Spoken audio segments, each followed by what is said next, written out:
Today I'm going to be breaking down when you squat and if you get that butt wink and why it's bad for your back, but more importantly, what you need to be doing to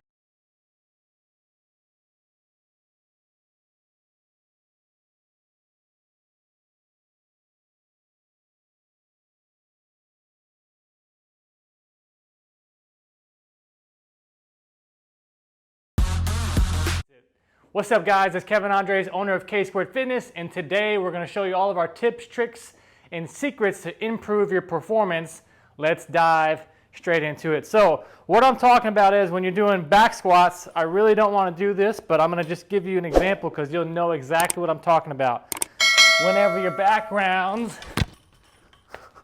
watch this guy here. I'm here and I'm buckled under, rounded. No good. You look like a turtle or like a dog pooping with that rounded back. Puts a lot of pressure on your spine and it's no good. So I'm going to show you what you need to do. Actually, I probably should show you what it should look like first. So you saw no good. Watch the difference in this rounded spine, posterior tilt versus a good upright spine and no rounding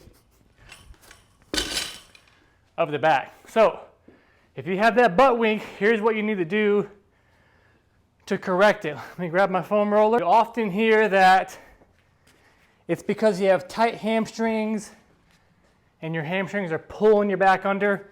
Maybe that's true, maybe it's not, but I can tell you, here's what's going to help. Foam roll your calves because your ankle mobility is probably restricted.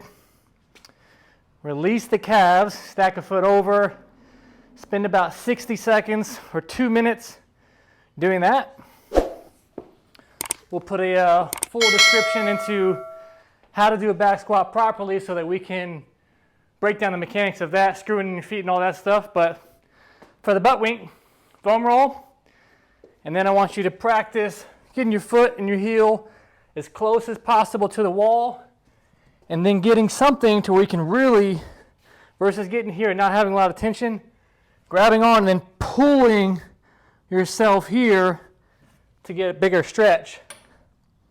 So you go foam roll, stretch the calf, and then I want you to get your foot away from the wall, and now you're going to get even more retraining the system, dorsiflexion stretch. So same thing, each exercise, spend about 60 seconds, make sure that this foot is staying flat, not coming off, just like when you squat. Keep it flat. Can also do this from a kneeling position. And a good rule of thumb is you want to be able to have your hand away from the wall, and that's how much range you have. I'm a little short here, but I'm also with my lever there. So you foam roll the calves, you stretch the calves. A good trick is also to open up your hips. So if I grab a band, loop it over to something, put it way up in your hip socket. I want you to spin here. Get way out here, contract, relax. So I'm actually going to push and use my muscles to pull this way, but I'm going to push against and then release. And then I'll take this down here, stretch it out. 5 seconds push real hard, 4, 3, 2, 1. 10 seconds open up the hip, go down here. I want you to repeat that series for 2 minutes. Contract and relax. And the reason why that is important, because a lot of times, if you can free up your ankle range of motion, or if you just get in the habit of having good open hips, just like with that exercise, will keep you more upright. I'm going to show you one last difference in how you can retrain your squat. If you look here, I got no assistance and I'm all body weight. I can only get this low. I'm screwing my feet into the ground. My hips are open wide. If I tried to go lower, which I can, my butt would round. My back would round. That is the butt wink. This is staying active. This is not active. And here's how you can retrain that. If I grab a kettlebell, it'll help me stay in this position.